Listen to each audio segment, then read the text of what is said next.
Aloha! What's up, everyone? Welcome to another episode of Truth in Movies. I'm JayDreamerZ. Today we're going to be decoding the newest movie that just came out. I saw this on Netflix, and it's called In Your Dreams, as you can see there. And it's kind of like similar to Slumberland and, you know, some other dream kind of movie. So we're going to explore all the symbolism and the truths that are contained inside of this movie. But first, I want to give away some channel memberships.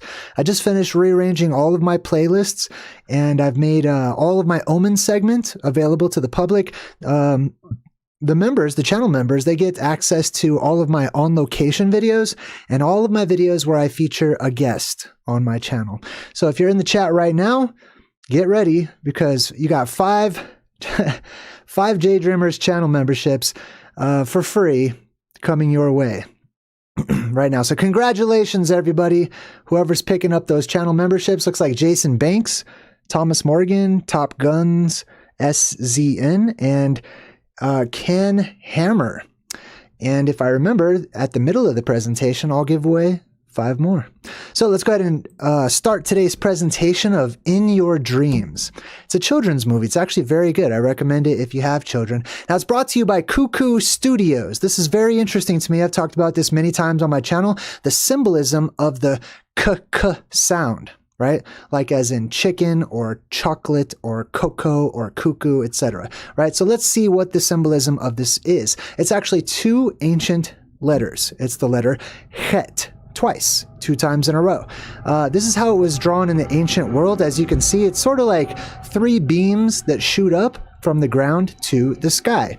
And what it symbolized, or what it meant in the ancient world, was an outdoor boundary, a marker. And if you look at the ancient Egyptian for het, which by the way is also the 8th letter, which is why it looks like the number 8. So together, cuckoo or het means 88. But if you look at the ancient Egyptian and the early Canaanite versions of that same symbol, you can see it looks sort of like the double helix strand that goes up. That's because this is plasma, and it represents the anode and the cathode beam that flank the center beam at Mount Meru in the center of the world. If you're unfamiliar with what that means, simply put, there is a circular land at the middle of our world with a volcano, a huge volcano at the middle of it. That volcano erupts a light high into the sky every other apocalyptic cycle, and it is flanked by 2 other smaller beams that shoot up next to it. Let's see, this is what it looks like in biblical Hebrew. You can see it's more of a number 8 look. And then over here on the right, we have what looks like the Roman numeral 3, which is appropriate, but it's actually het, and it means 8. Or the double 8. Now, it's also the Pillars of Hercules. See this glyph right here? This actually means an outdoor boundary or a marker, right? What it is it is when it's written twice like that, het or kaka, it represents 88. It also represents 2 outdoor boundaries or markers. These are the Pillars of Hercules. This is the esoteric symbolism behind that double k sound, or sometimes ch, right? And this is Hercules, or, I mean, this can be Hercules as well, but this is actually a version of Atlas, right? Which, to me, they're basically the same. This is the quintessential squatter man, or this is the image that people saw in plasma or in light that shot up from the center of the world in between the split mountain, which is Mount Meru. Now, on one side, they'll say that the Pillars of Hercules are like the Rock of Gibraltar and mountains and stuff, but they're really not. They marked the limits of the known world. It was not the Strait of Gibraltar. It was nowhere in the Mediterranean. It was at the North Pole. And people saw these 2 beams shoot up into the sky, and if you go between them, or you go 88, or you go towards the 88, then you're entering into another world. It's like you went forward or backwards in time. This is a marker. Let's take a look at these Pillars of Hercules, right? One thing you'll notice whenever people portray the Pillars of Hercules, this is actually at the Rock of Gibraltar, the mountain, they'll have like these ribbons. See how there's ribbons wrapped around it, kind of spiraling upwards? And they're columns. These are pillars. They're never represented typically by mountains. They're represented by columns and beams and pillars. And the reason they have these ribbons spiraling up is because this is plasma that is spiraling up into the air. You also notice it makes the 101 symbolism. You see there how it's 101? That's the Garden of Eden. That's the place where it all begins. This is typically how it's drawn out you'll have the pillars of Hercules coming out of the ocean itself. So you can see the ocean down here at the bottom. These pillars come up out of the Arctic Ocean, basically towards the north. In the book of Revelation, it talks about this beast that is seen rising up out of the ocean in the north. But these are the pillars that shoot up out of the waters in the Arctic Ocean. Here's an ancient coin. Oftentimes you'll see these words that says plus ultra or plus ultra, plus ultra. That means more beyond. So when people looked at this and they looked off into the north and they saw this 11 of lights, or these two pillars rising up of light, they knew that if they went between them, they could reach Neverland. They could reach the Garden of Eden. They could reach Hyperborea. Here it is again. Now this time it actually has the ribbon going across the middle with plus ultra, more beyond, and it makes the letter H, which is in itself the letter het, which is where our letter H comes from, the he sound. There's also a snake. Sometimes it's represented, there's like a snake going between the pillars of Hercules, just like this. As you can see, this is what makes the dollar sign, right? This is where the dollar sign comes from, because this is where the original traders of the world first began.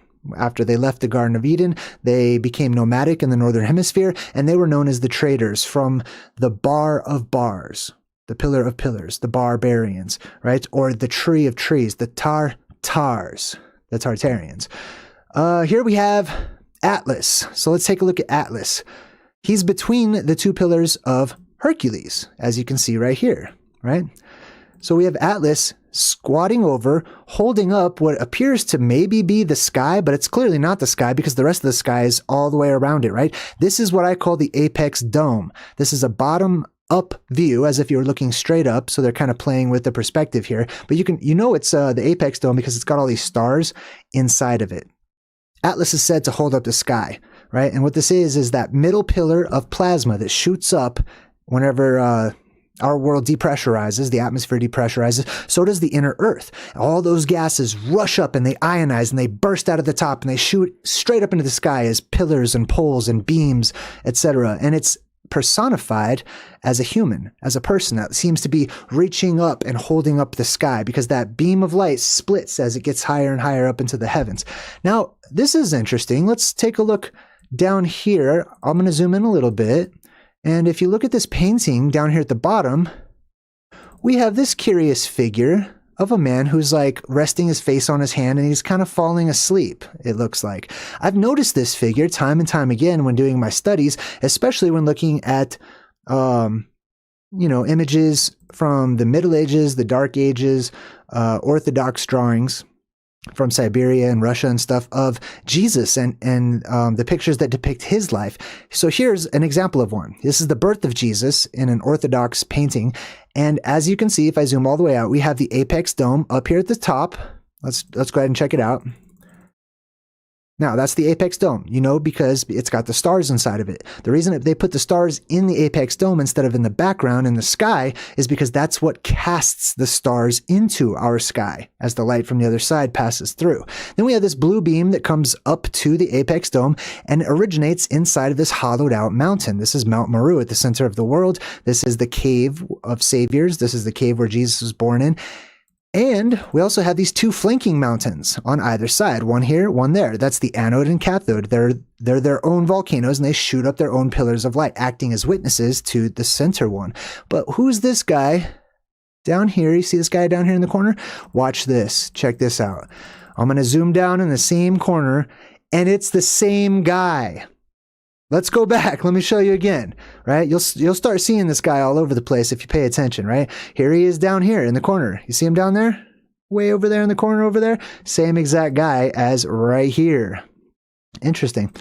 So let's talk about those two pillars, the pillars of Hercules, right? There's also, it's been depicted and portrayed from culture to culture across time. Right? Oftentimes people refer to this as the God self icon, the two witnesses, the master of animals, etc. But it's always one central person, usually holding their arms off to the side or straight up into the air, and they're holding on to snakes or pillars or branches or animals or lions or all kinds of different things.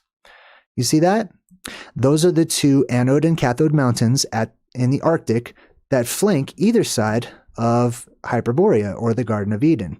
Here it is again. We can see the tips of these two mountains, anode and cathode, with Jacob's ladder in the middle, and the angels going up and down on the ladder. The ladder goes all the way up to, lo and behold, the apex dome, which is the center of the firmament that droops downwards towards us, creating this type of one eye, or all-seeing eye, if you will, in the middle. Everybody hear me okay? Can I get a thumbs up in the chat if you guys can hear me okay? I'm trying to keep my eyes on you guys too. Now, this is also Samson, the biblical figure, right? Who allegedly got his power from the sun, Shamash, On, Samson, etc. But as you can see, he brings those two pillars down, right? In the biblical story of Samson, he's put between the two pillars of the house and he knocks those pillars down. The reason this happens is because whenever all of that gas retracts, right, and it's done and all the lights are fading, the last one to go is the middle one. That's the last one to go. It's the last one to stay standing. So the second to last, or the one right before this one goes down, the middle pillar, or Hercules or Samson or whoever, are the anode and cathode on either side. So those are the two main pillars. When this happens, it brings about the next apocalyptic cycle, which is when the firmament breaks apart and the roof of our building or our world falls in on us, basically. Now, we're going to look at the origin, as I interpret it, of Hercules. Okay? Now, Hercules, according to the legends, at one time took the place of Atlas. Okay, so they're kind of synonymous with one another, or they can be, right? Hercules tricked Atlas. He held up the sky for him for a time, and then he gave it back to Atlas. So let's look up Hercules' name, right? Har, same thing, means mountain in Hebrew. Well, that's interesting because we're talking about mountains, volcanoes with these pillars of light that shoot out of them. Hercules. Now, Hercules, right?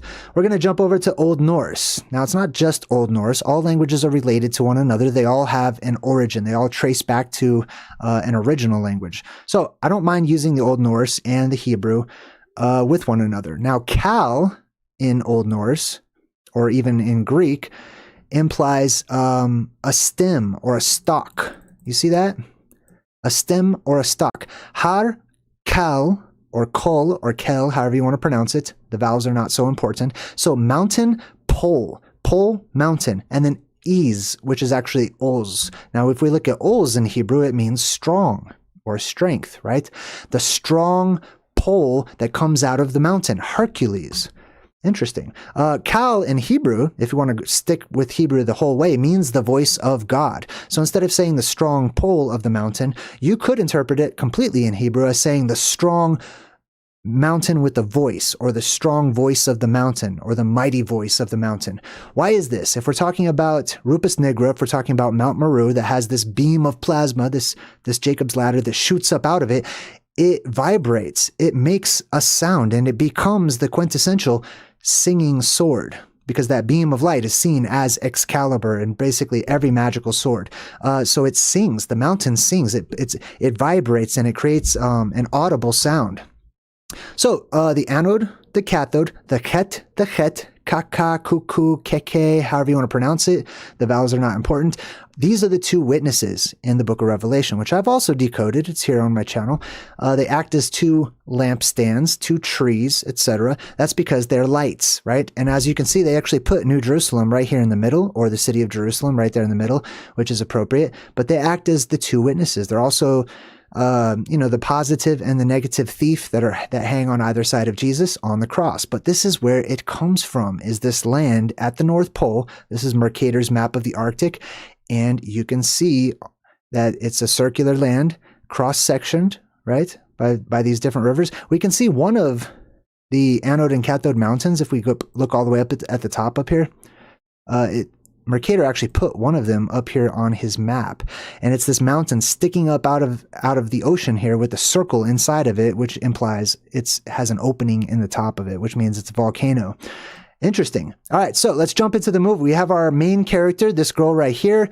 She has a little baby brother, but she's portraying Atlas. She's portraying Hercules, it says. She's portraying that blue beam in the middle. These are good times. This is the golden age. This is when people are more happy. There's more positivity filling the atmosphere. We have positive and negative, mom and dad on either side, Adam and Eve, the anode and the cathode mountain. And she's holding her arms up just as Hercules or Atlas would.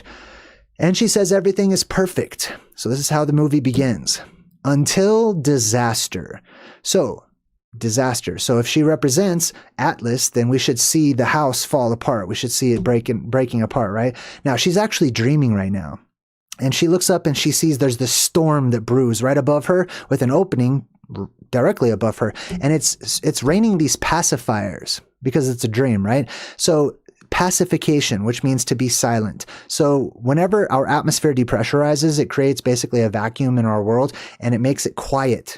And it's even mentioned in the book of Revelation where it says there was silence in heaven for about a half an hour.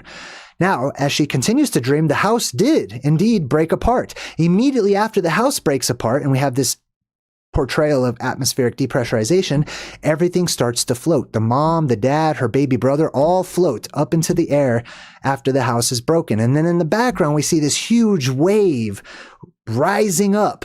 This is also the depressurization, right? Whenever the atmosphere depressurizes, buoyancy increases, and it increases so much that things begin to float, including the waters, which will rise up into the heavens and the oceans will disappear. That brings us to the title, In Your Dreams. So we're going to be talking about and looking at the dreamland, the dream world, not just dreaming here in our waking life when we go to sleep and we have dreams and stuff. Those dreams communicate to us. They send us messages. We are learning things, if you pay attention, in your dreams. Your dreams speak to you in hieroglyphics. They speak to you in symbolic imagery. So if you learn how to read that symbolic imagery, you can learn how to understand better, not just your waking life, but your dreams as well. And we're also going to be talking about the dream of returning to Hyperborea, which is the name of my second book. Returning to the Garden of Eden. Returning to terrestrial paradise. All right, so the little brother, years later, is a bit more grown up, a little bit older. The sister's a little bit older. They're down in this store basement, and he sees this chest, or you could say ark. Now, when he opens up this ark, or this chest, he finds this book. It says, Legend of the Sandman. Interesting. So we're going to be talking about the Sandman and breaking down Sandman symbolism. Now, they pan off to the side of this store for no apparent reason when they see this wind chime, and it has these 3 wind chimes right here that act as the 3 beams of light, the 3 pillars of light, or the het, the outdoor marker or boundary, right?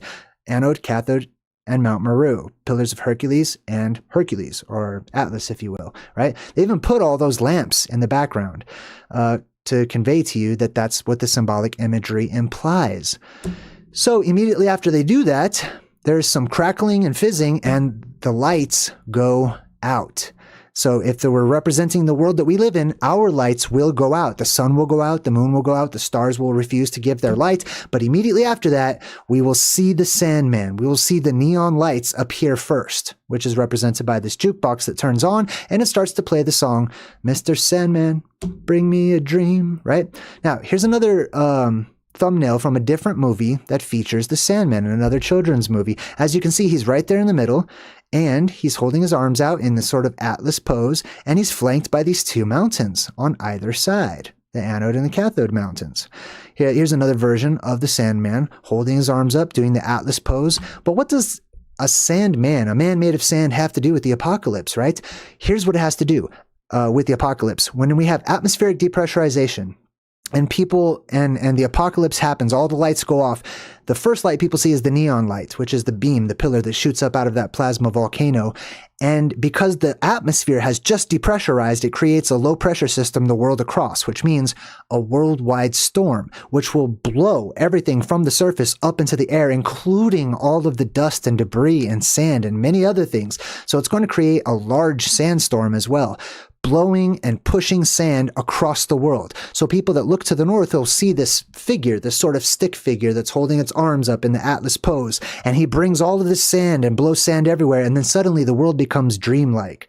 It becomes fantastic. There's monsters, there's magic, there's, the atmosphere becomes electrically amplified, so telepathy is reinstated. It becomes like you're living an actual dream. So the sand will blow all the way across our world. It will build up in certain places and fall back down in certain places, and that will give rise to sand dunes. Huge, massive amounts of sand just collected and deposited in random places. I've actually shared videos of me going to this particular sand dune.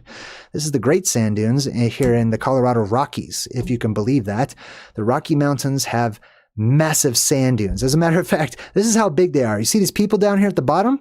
They trickle all the way up the sand dunes. You see all these little dots? Yeah, those are people walking all the way up to the tops of these sand dunes. That's how massive this pile of sand up in the Colorado Rockies is. Now, continuing with our movie, they're reading the book, and the little brother says, hey, check this out. And there's a little boy there wishing upon a star in the sky. He says, it says that the Sandman can make your dreams come true, which is basically the apocalypse that we're heading into, the next cycle that we're heading into, which is an era of quote-unquote magic. But look in the background. There's a poster up here. Let's check that one out real quick, shall we? Let's zoom in and up, and they have a poster that says dreams come true.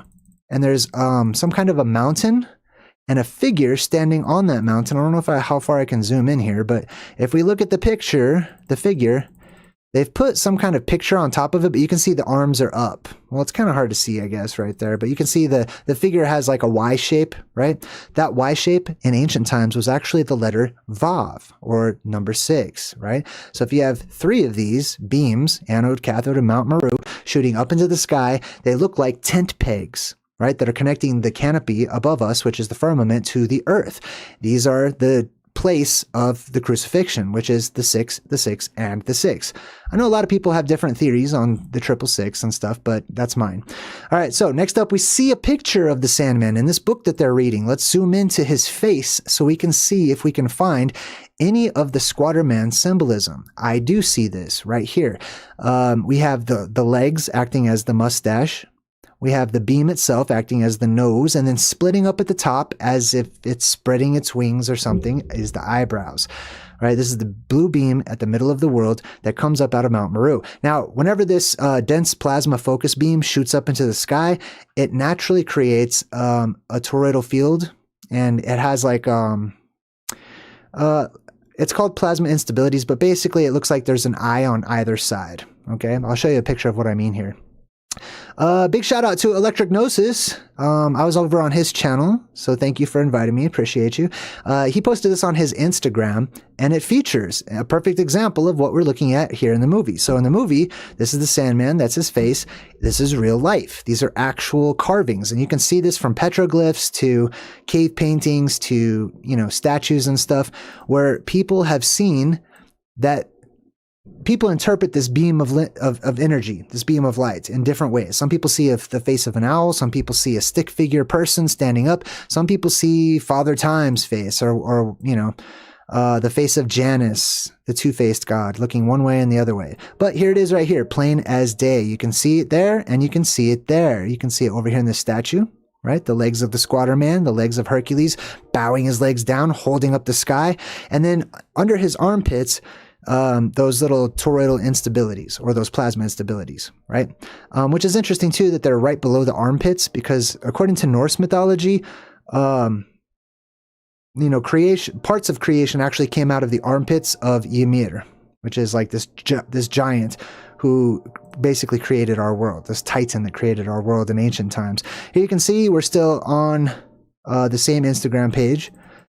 These are different plasma focus device examples in petroglyphs versus an actual one in a laboratory, right? Or this is like a simulated one of what they saw in the laboratory. So they've reproduced this effect in a laboratory, and they noticed that you can see the same figure throughout history, throughout antiquity, all across the world, right? So that's what we're talking about. Next up, the kids have a dream. Their bed starts to fly. So they're on their bed, and their bed is going to take them to this otherworldly place. They're flying high in the clouds on their bed with the 4 posts, which to me represent 4 plasma volcanoes that are on those 4 islands that make up that circular island at the North Pole. But I noticed this trope in a lot of different movies. Flying beds. Taking people to other worlds. There was a classic movie called Bed Knobs and Broomsticks when I was a child. Same type of concept. Oftentimes, not always, but oftentimes the bed has these 4 posts or 4 pillars on it. And oftentimes also they'll feature the moon, right? As they do here in the background, as you can see. The moon is basically the apex dome. Our moon that we see is a projection of the apex dome, but that's actually the apex dome itself.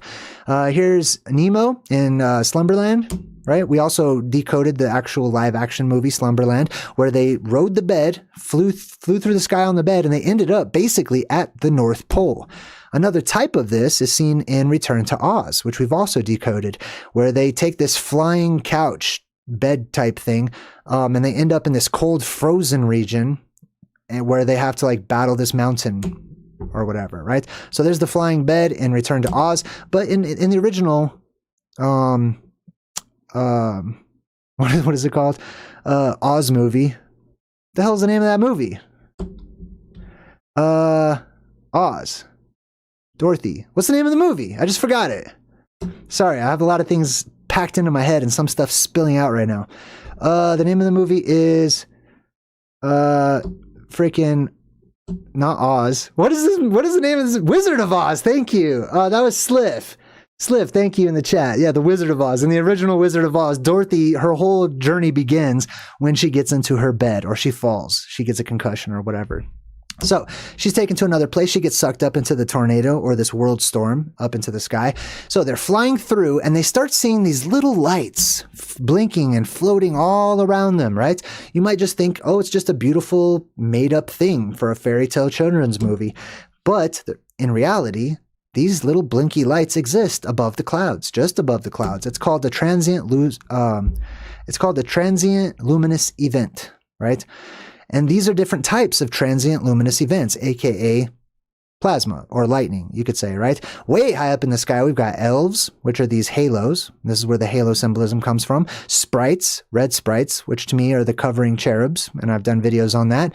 But down here are pixies, little flickering, fluttering balls of light, little plasma balls, right? Just above the clouds. Here they are again, the pixies, as you can see, as portrayed right here. This is real. These actually happen. These actually exist. Here's another example of them. We've got blue jets, halos, sprites, tendrils, etc., and then pixies right next to me, right there. Little balls of light, little tiny ones that float around. They're also known as Foo Fighters. So when people in the military see them, they call them Foo Fighters, right? Which basically means firefighters or flying fire or whatever. Here they are again, pixies right above my head. You can see them right here.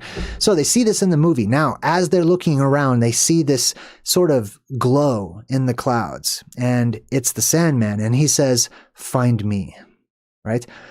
So the movies, once again, are instructing some of us to go somewhere, right? To take a sabbatical, to go on a journey, to find the center place, like the Hopi nation, to find home. To basically return to Hyperborea. Why? Because that's a terrestrial paradise. That's exactly how my second book starts off, by describing a real, physical, actual terrestrial paradise that exists every other cycle here on Earth, on the surface where we live.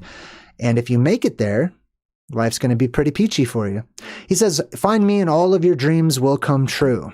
Right? So they're in the middle of this vortex, this sort of storm, and the bed starts to fall as the dream is coming to an end. So the bed is falling, they look down, and look at what we see. This is the vortex high above, right? And then in the middle, we have this sort of a cityscape with the streets and whatnot, but it makes a perfect X, right? With like something right there in the middle, and that's exactly where they're falling.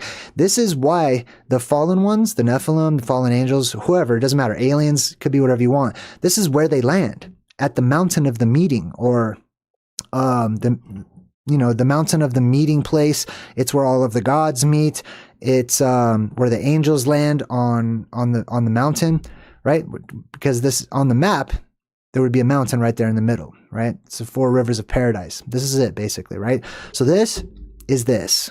If you're looking from above during the plasma apocalypse, or even on the other side of the dome, looking straight down, this is where anyone coming into our world from above would land, straight down in the middle, on this mountain of the meeting, right? In the book of Enoch, this is known as Mount Hermon, which means mountain of the moon, you could say. That's one interpretation. It's my interpretation. Anyways, they both wake up, and she says, we had the exact same dream. Now that's an omen of the apocalypse. Is everyone starting to have similar dreams, or even the exact same dream? And when I start talking about these elements of the plasma apocalypse, I personally have had the wonderful experience of many of you sharing with me your dreams. And I'm telling you, this is already happening. Many of you are already starting to have the same types of dreams, where you're floating up into the sky or up into heavens, or just different elements of the plasma apocalypse itself. Now, they continue their dream, and we've got this little giraffe guy, Tony Baloney, if you saw my preview.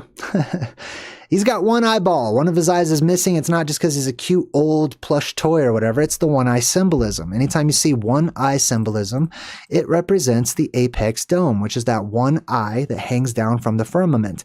For more information, check out my video called The Eye God, right? Which is on my brand new playlist about the ice dome, or the ice firmament, and the apex dome. I've got a whole list of different videos on that subject on my playlists. Now, her teeth start to fall out. They're just a whole bunch of teeth. She's just spitting teeth out all over the place. This is one of those dreams that people have where they start losing their teeth, you know, trying to like just spitting their teeth out.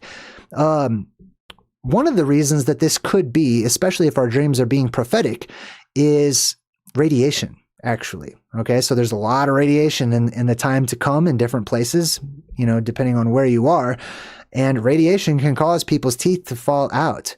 But in addition to that, would we actually need teeth if the atmosphere was electrically amplified and therefore resonated through you, and you were charged up and you had all this energy? You wouldn't need to sleep, and you wouldn't need to eat.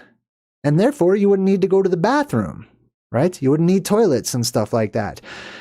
So it's possible that the teeth might just fall out with some people because they don't need to actually eat if they're energetically amplified. Now, her and her brother and Tony Baloney are looking up at the sky. It grows dark, and they see this sort of figure up in the darkness. And they say, it's Nightmare, the giver of nightmares. You have to get through her if you want to reach the Sandman. Now, the Sandman represents the golden age on the other side, the apocalypse, right? Mount Meru, Hyperborea, the Garden of Eden, etc., as we've already discussed. You have to go through the nightmare to make it to the golden age. This is the nightmare world to people like myself, okay? I'm being biased. I'm just sharing my perspective and my walk. To me, it's the little season of Satan. It is not a good time. The world is upside down and evil right now. It's kind of a nightmare world for people like myself.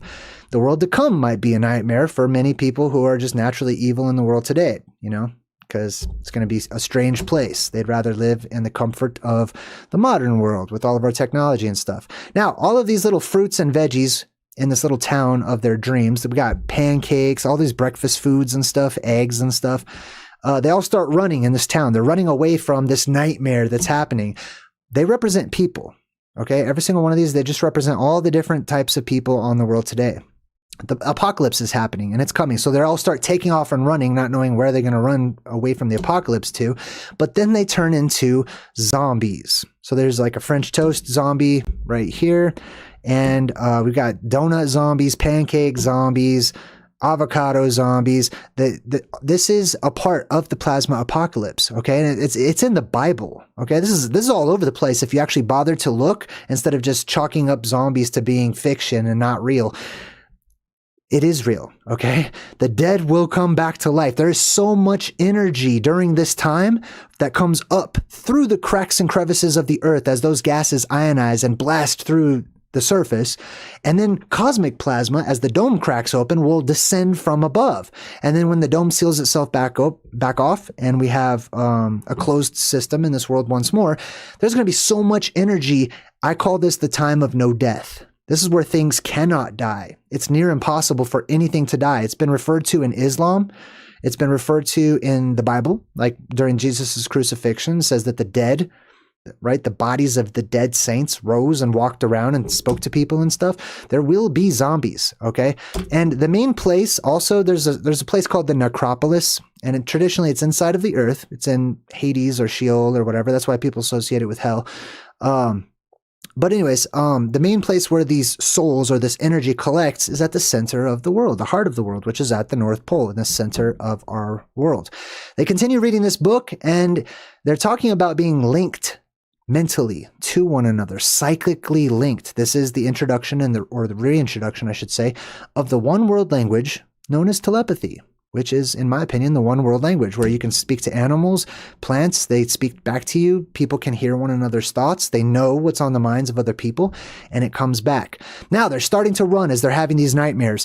One of their nightmares features a hedge maze, and there's like this grandma lady chasing after them or whatever, right?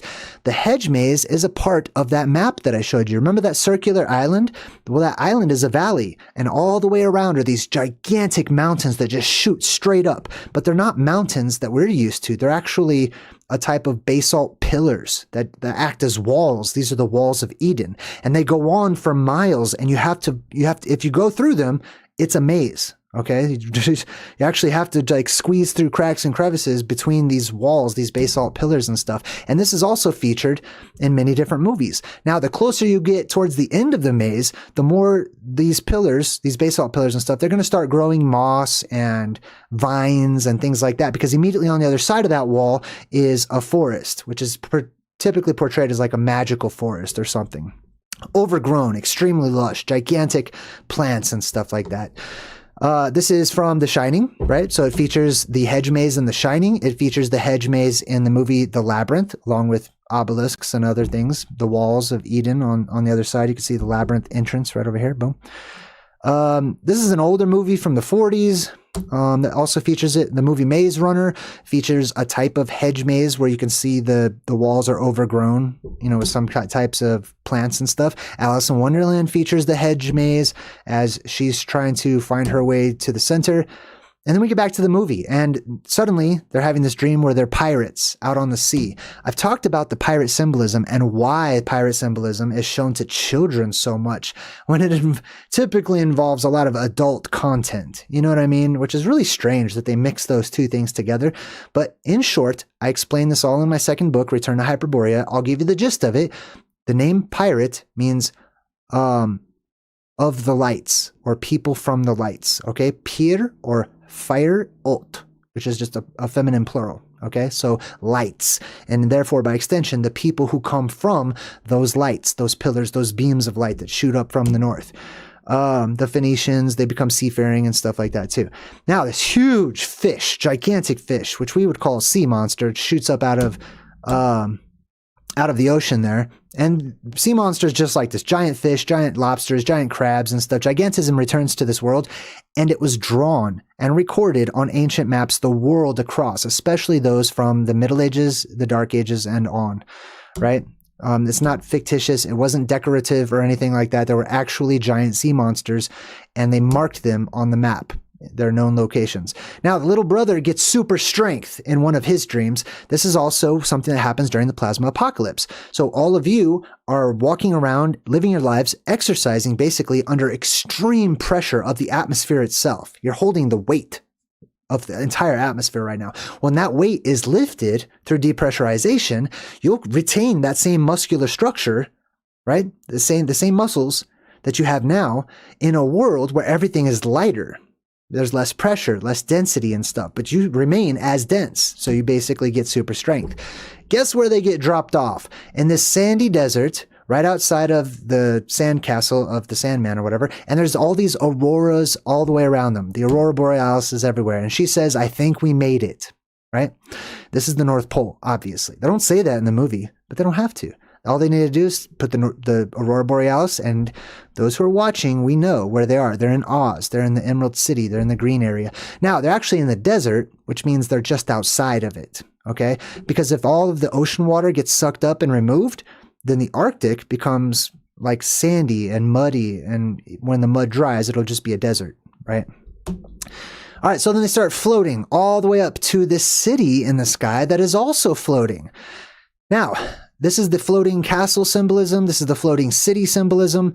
I believe there is truth to this as well. And I will tell you in short what my theory is on an actual floating city that exists right above the Garden of Eden. Okay? I believe that this is actually the apex dome. So that portion, that bowl in the sky breaks off as the firmament breaks and it floats downwards. And because of the magnetism and everything that's happening on the island below, it floats and it stays there in the air.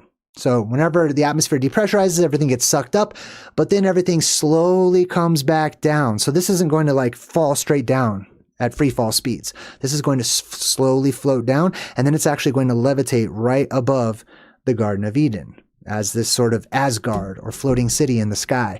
So they float up to it where they meet the Sandman, and the Sandman starts singing the Sandman song.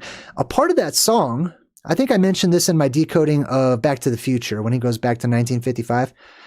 They're playing the Sandman on the radio, Mr. Sandman song. He says, "Let's turn on my magic beams." Beams? What magic beams? Right? Beams of light. And he's doing the Atlas pose once again. Everybody does the Atlas pose in this whole movie, right? Holding their arms up. It's the Squatter Man pose. So the magic beams of light turn on. Right, when he says that, right? This is what you can expect to see at the North Pole, or towards the North area. At some point, as the Earth is going through electromagnetic fluctuation, those gases are going to be released more and more and more and more, and they're going to start ionizing, and people will look towards the Arctic, look towards the North, and they will see beams of light, pillars of light that they can't explain, and they don't know what they are. So he does it again, and they start playing Enter the Sandman, right, by Metallica or Weezer in that particular movie. And here's some of the lyrics to the song Enter the Sandman, right? Sleep with one eye open. So there's the one eye symbolism, right? Gripping your pillow tight. Exit light, enter night. The light in this world disappears. They're actually night lights. We're actually moving into the daytime. Right? On the grand scale of things, we're moving into the age of light, which is how Freemasons mark time. If you look at the cornerstone on any building that was built by Freemasons, they'll tell you what year it was erected, AL, which means Anno Lucius, or in the year of light, right? We're off to Never Never Land, they go on to say too, right? Stephanie Cook, hey, welcome to the Good Vibe Tribe, Stephanie Cook, good to have you, high five. Now, the dad comes in. They're trying to rescue the kids because it turns out the Sandman's trying to like keep them trapped in the dream, which to me is just symbolic of being trapped in the Garden of Eden. Once you get into the Garden of Eden, there's no leaving, right? Once the apocalypse is over and there's a huge plasma sheath that's swirling around the garden as well as those huge walls and stuff. The Bible describes it as a fiery sword that turns every which way. It not only keeps people out of Eden, but it keeps people who are in Eden or Atlantis or Hyperborea in there. It keeps them contained in there, and it's not easy to get out. So the dad comes in, he holds up this roof. As you can see, he's acting himself as Atlas. You also have this sort of toroidal field symbolism with the hourglass happening over here. And then he's holding it down. It starts to lower on him. So the sky, symbolically speaking, looks like it's getting lower and lower, which was a real fear in antiquity. Ancient tribes across the world looked, and there's records that say that they thought the sky was actually falling. The sky was getting lower and lower. It's really an optical effect, as conditions in our sky change, but it looks like the stars and everything are getting lower and lower and lower. So he's squatting, he's doing the Atlas pose or the Hercules pose as he holds up the sky figuratively. And we take a look, right? We can find a correlation. Here's Atlas holding up the sky. He doesn't hold up the earth. Okay, so if you ever see Atlas holding up the earth, that's a fake Atlas. That's a false Atlas based on modern cosmology of the ball earth and everything, right? Atlas makes more sense with an ancient cosmology where there is a dome above us. It doesn't make any kind of sense if he's holding up the earth and just holding on to it. You know what I mean? And in the background, you can see Mount Meru, which is the split mountain, the wolf mountain that's howling directly up at the moon, which is the apex dome above. You see that at the top of the world? There it is. Or you could see it symbolically as anode and cathode with him being the center pillar. So now the mom comes to help. Now this is interesting because according to the legends, Atlas was holding up the sky and then Hercules came to help him out, right? So this is sort of reflecting that ancient legend of Atlas and Hercules together for a moment, holding up the sky. You could look at that as the anode and the cathode as well, if you'd like. But as you can see, it's a dome up here. This is the moon. Okay, this is the physical substance behind the projection, the light that we call the moon. This is what the moon is a projection of, which is the actual physical top of the dome, top of the firmament. Here's another example. You can see Atlas holding up the sky. Hold on, let me zoom in a bit. You can see Atlas holding up the sky over here while Hercules checks his Facebook or whatever he's doing. I don't know what Hercules is up to over here, but they share the responsibility. And also you can see that there are constellations up here, right? That's the apex dome that produces the stars and the constellation, right? I mean, why on earth would the sky droop down like that? Unless it droops down like that, you know what I mean? And that brings us to the end of the movie when they all finally move out. This is very reminiscent of like where Toy Story would pick up, actually. But they've got their moving van here, and they stay together as a family. It's a happy ending. They sell their house and they're moving. This is also symbolic of the apocalypse. It's moving day. Everyone on Earth will be moving during the apocalypse. You will not stay in the same place. All right. Many people are going to, it's going to be difficult to see because there's going to be atmospheric depressurization, which causes instant fog and mist to appear the world across. Strange things will be in that fog and that mist, otherworldly creatures, and people are going to look for a place of refuge, right? They're going to look for a bastion, which is, these pillars of light that will be erupting all around the world. The largest one at the North Pole, the largest one at the center of Eden and Hyperborea, which some people will make a pilgrimage at that time as well. And that is our presentation for In Your Dreams. Let me go ahead and give out some more channel memberships. I was going to do that earlier. So whoever stuck in there with me today, it's my pleasure to show my appreciation for all of your wonderful support, to give you guys in the chat right now at random 5 channel memberships. Now you unlock channel emojis. I've got my own unique custom emojis for my channel, and some other things as well. But basically, you also unlock my on location videos, which I have in my playlist right now. You can go check those out now, and you can check out all of the videos where I have had guests here on my channel, and I'm going to continue to have guests here on my channel. All right, so thank you for joining me for this presentation of In Your Dreams. Check out my Patreon if you'd like to join the credits that I'm about to roll, and check out my website, JayDreamerZ.com. Right now, there's actually a free coupon code in my posts section on my YouTube channel right here. So go to my posts, scroll down a bit, and there should be a coupon code for 2 free months of membership at my website. Until next time, I'm JayDreamerZ saying good vibes and goodbye.